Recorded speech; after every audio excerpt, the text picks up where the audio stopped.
নিরামিষী দিনগুলোতে কুমড়ো আলুর এই রেসিপি একবার বানিয়ে দেখুন, সকলের খুব ভালো লাগবে। এর জন্য প্রথমেই একটা মশলা তৈরি করে নিতে হবে। তার জন্য প্রথমেই নিয়ে নিচ্ছি দু রকমের সর্ষে। আমি এখানে দু রকমের সর্ষে ব্যবহার করছি, সাদা সর্ষে, কালো সর্ষে।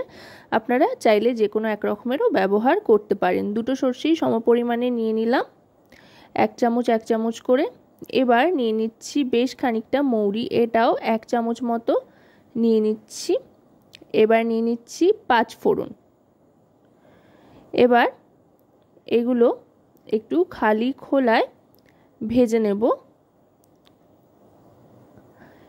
এর মধ্যে আরও একটু 5 ফোড়ন অ্যাড করে নিচ্ছি। 5 ফোড়নের গন্ধটাই যেহেতু এতে বেশি থাকবে সেই জন্য। আর এবার কড়াইতে দিয়ে একটা শুকনো লঙ্কাও এর সাথে নিয়ে নিলাম। নিয়ে এবার এটাকে বেশ ভালো করে ভেজে নেব। বেশ একটা ভাজা ভাজা গন্ধ আসা পর্যন্ত মশলাটাকে ভেজে নিতে হবে। মশলাটা ভাজা হয়ে যাওয়ার পর তারপরে একটু ঠান্ডা হয়ে আসলে, মোটামুটি হাতে সয় এমন ঠান্ডা হয়ে আসলে, তারপরে এটাকে গুঁড়িয়ে নিতে হবে। একেবারে মিহি করেই গুঁড়ো করে নিয়েছি। এবার কড়াইতে সর্ষের তেল গরম করে নিয়ে ফোড়ন হিসেবে দিয়ে দেব একটা শুকনো লঙ্কা। আর গ্যাসের ফ্লেমটা একটু লো করে দিয়ে দিচ্ছি 5 ফোড়ন। মোটামুটি কিন্তু 5 ফোড়নের ফ্লেভারটাই এই রান্নাটাকে সুস্বাদু করে তুলবে। তাই 5 ফোড়ন দিয়ে এভাবে চাইলে আপনারা বাড়িতে যে কোনো সময় বানিয়ে নিতে পারেন। আচারি কুমড়ো, এটাই কিন্তু একটা বেশ আচার আচার ফ্লেভার আসবে। তাই আপনারা এটা ভাত, রুটি, লুচি, পরোটা যে কোনো কিছুর সাথে সার্ভ করতে পারেন। এবার আলুটা দিয়ে বেশ লালচে করে ভেজে নিলাম।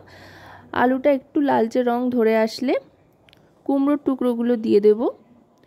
কুমড়োগুলো মিডিয়াম সাইজের করে কেটে নিয়েছি, না খুব পাতলা আবার না খুব বড় বড় মোটা করে, মোটামুটি মাঝারি মানের করে কুমড়োটা কেটে নিতে হবে, একটু লম্বা লম্বা সাইজে রেখে। এবার কুমড়োটাকেও আলুর সাথে বেশ খানিকক্ষণ ভেজে নেব। আলু আর কুমড়ো দুটোই ভালো করে ভেজে নিলে এর মধ্যে কিন্তু মশলাগুলো খুব সুন্দরভাবে ইনসিস্ট করবে। এবার একটু মাঝখানে জায়গা ফাঁক করে নিয়ে দিয়ে দিচ্ছি আদা। এখানে গ্রেট করা আদা দিয়ে দিলাম। আদাটা পরে দিচ্ছি। এভাবে যদি আপনারা আদাটা দেন তাহলে কিন্তু আদা তেলে দিলে যে প্রচণ্ড ছিটকোনোর একটা ব্যাপার থাকে সেটা হবে না, অথচ আদার স্বাদটাও থাকবে। আর আদার গন্ধটা এতে করে আরও অনেক বেশি স্ট্রং হবে। সেই জন্য আলু কুমড়ো অর্ধেক ভাজতে ভাজতে আদার কিমাটা দিয়ে দিলাম। এবার দিয়ে দিচ্ছি হলুদ গুঁড়ো 1 টিস্পুন পরিমাণে। এবার এতে দিয়ে দিচ্ছি রোস্টেড ধনে আর জিরে গুঁড়ো, এটাও 1 টিস্পুন পরিমাণে দিয়ে দিলাম। এবার দিচ্ছি Kashmiri red chilli powder 1 teaspoon পরিমাণে, আর দিয়ে দেব পরিমাণ মতো নুন।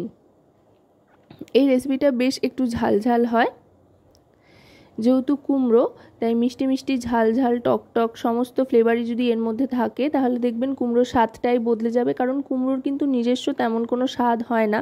হ্যাঁ, আমরা মুখে বলে থাকি মিষ্টি কুমড়ো, কিন্তু কুমড়ো যে খেতে খুব সুস্বাদু একটা সবজি তা কিন্তু নয়। তাই আমাদের বাড়ির অনেকেই কিন্তু কুমড়ো খেতে চায় না। তবে এভাবে আপনারা রান্না করে দেখতে পারেন, দেখবেন সবাই কিন্তু খুব ভালোবেসে কুমড়ো খাচ্ছে।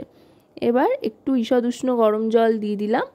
দিয়ে সবটা একধার করে নিয়ে গ্যাসের ফ্লেমটা লোতে করে দিয়ে এটাকে ঢাকনা চাপা দিয়ে দেব সেদ্ধর জন্য। আলু আর কুমড়োটা সেদ্ধ হতে যতক্ষণ সময় লাগবে আর কি।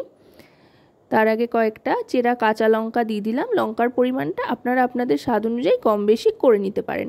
মোটামুটি 5 মিনিট ঢাকনা চাপা দিয়ে রাখার পর লো ফ্লেমে ঢাকনাটা সরিয়ে নিলাম। দেখুন জলটা অনেকটাই টেনে এসছে আর সুন্দর একটা কালারও কিন্তু চলে এসছে।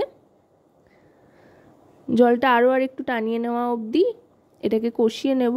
আলুগুলো মোটামুটি সেদ্ধ হয়ে গিয়েছে, তার মানে বুঝতে হবে কুমড়োও নরম হয়ে গিয়েছে।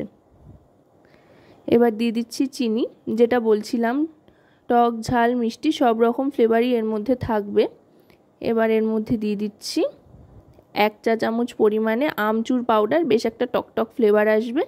এবার যেই মশলাটা আগে বানিয়ে রেখেছিলাম সর্ষে, মৌরি আর 5 ফোড়ন দিয়ে, সেইটা 1 চামচ পরিমাণে দিয়ে দিচ্ছি, ভর্তি ভর্তি 1 চামচ। এবার সবটা ভালো করে মিশিয়ে নেব।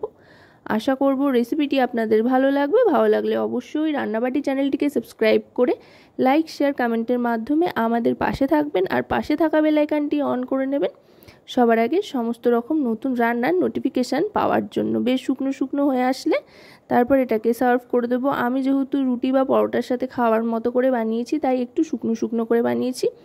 আপনারা ভাতের সাথে খাওয়ার জন্য বানালে কিন্তু একটু গ্রেভি রাখতেই পারেন। দেখুন দেখতে কতটা লোভনীয় লাগছে, খেতেও কিন্তু দারুণ লাগে। তো আজকের এই রেসিপি আপনাদের কেমন লাগলো অবশ্যই কিন্তু কমেন্টের মাধ্যমে জানাবেন।